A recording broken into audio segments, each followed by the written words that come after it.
మాజీ సీఎం జగన్ మాట్లాడుతున్నారు. ఇప్పుడు లైవ్లో చూద్దాం.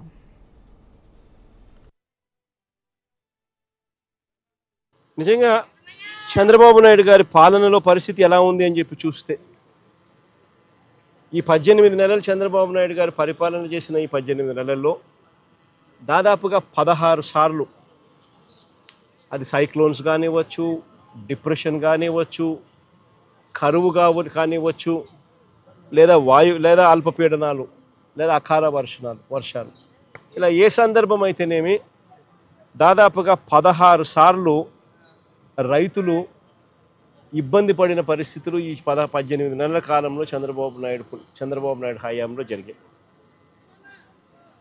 ఈ 18 నెలలుగా దాదాపుగా 16 సార్లు రైతులు ఇబ్బంది పడ్డ పరిస్థితులు ఎదురైనాయి.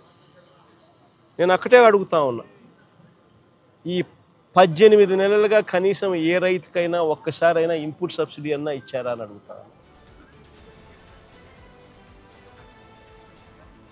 కనీసం ఏ రైతుకన్నా ఒక్కసారైనా కూడా కనీసం ఇన్సూరెన్స్ డబ్బన్నా కనీసం ఏ రైతైనా చూశాడా అని అడుగుతా ఉన్నా.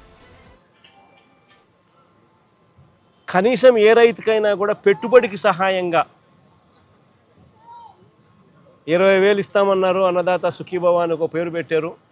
2 ఏళ్ళకి కలిపి 40,000 ఇచ్చింది ఎంత అని చూస్తే అరకొరగా 5,000. అంటే పూర్తిగా రైతును వెన్ను విడిచారు. 40,000 ఇవ్వాల్సిన చోట 5,000 ఇచ్చారు పెట్టుబడి సహాయం కింద. 2 ఏళ్ళకి కలిపి 20,000. ఇన్పుట్ సబ్సిడీ రూపాయి రాల.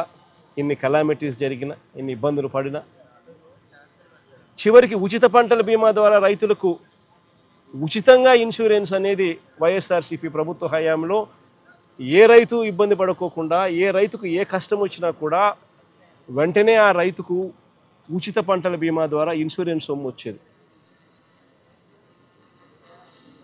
అలాంటిది దాదాపుగా చెప్తా ఉన్నారు కథలు.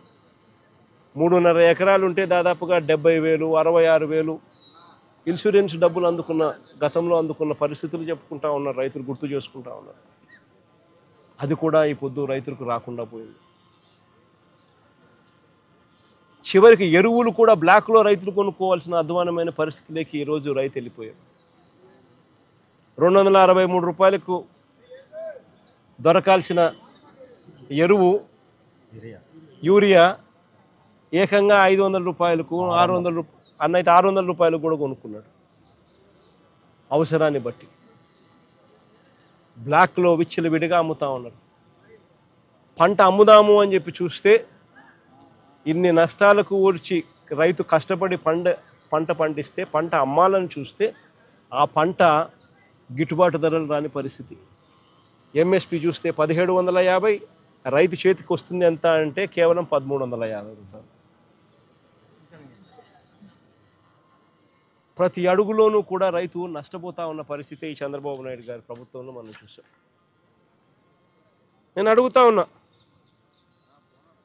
అదే ఒకసారి ఇంతకుముందు గతంలో వైఎస్ఆర్సీపీ ప్రభుత్వ హయాంలో ఈరోజు ప్రతి రైతు కూడా ఏ విషయాలు గుర్తు తెచ్చుకుంటా ఉన్నాడు.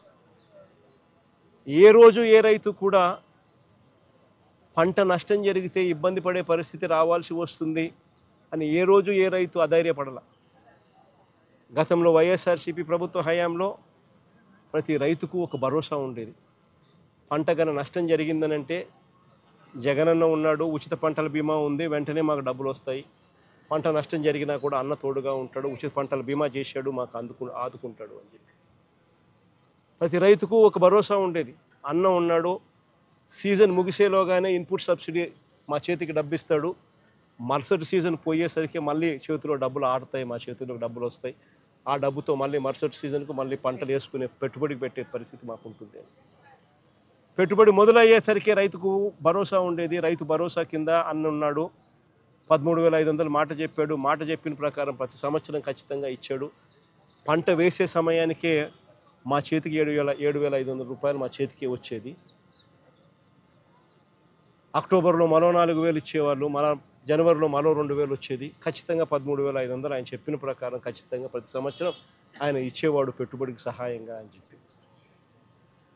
ప్రతి రైతుకు ఒక భరోసా ఉంటుంది. ఏ రైతుకైనా కూడా ఆర్బీకే అనేది చేయి పట్టుకుని నడిపించే ఒక వ్యవస్థగా ఉండేది. ప్రతి రైతు కూడా తాను వేసిన పంటను ఈ క్రాప్ జరిగేది. ఆర్బీకే పరిధిలోనే అక్కడే అగ్రికల్చర్ అసిస్టెంట్ అక్కడే ఉండి అగ్రికల్చర్ గ్రాడ్యుయేట్ చదివినవాడు సచివాలయాలతో అనుసంధానమై వాలంటీర్లు చేయబట్టుకొని నడిపిస్తూ ప్రతి రైతును కూడా తన పొలంలో తాను వేసిన పొలంలో తన రైతన్నను నిలబెట్టి ఫోటోలు తీసి జియో ట్యాగ్ చేసి ఈ క్రాప్ వ్యవస్థను ఈ క్రాప్ బుకింగ్ నమోదయ్యేది.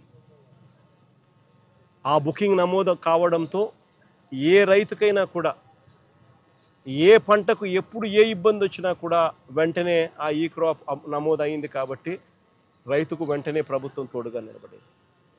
ఆ ఆర్బీకే పరిధిలో ఏ రైతుకన్నా కూడా గిట్టుబాటు ధర రాని పరిస్థితి ఉన్నప్పుడు ఆ ఆర్బీకేలోనే పంటలు ఈ రేట్లకు కొనుగోలు చేస్తాము, ఈ రేటు కన్నా తక్కువ పడిపోతే ప్రభుత్వం ఇంటర్వ్యూన్ అవుతుంది, వెంటనే రైతుకు తోడుగా నిలబడుతుంది అని ఒక భరోసా ఇస్తూ ఒక మార్కెట్ ఒక మినిమం రేట్లు గిట్టుబాటు రేట్లు ఎంఎస్పీ మినిమం రేట్లు ఆర్బీకే రేట్లు పెట్టుండేవారు గత వైఎస్ఆర్సీపీ ప్రభుత్వంలో.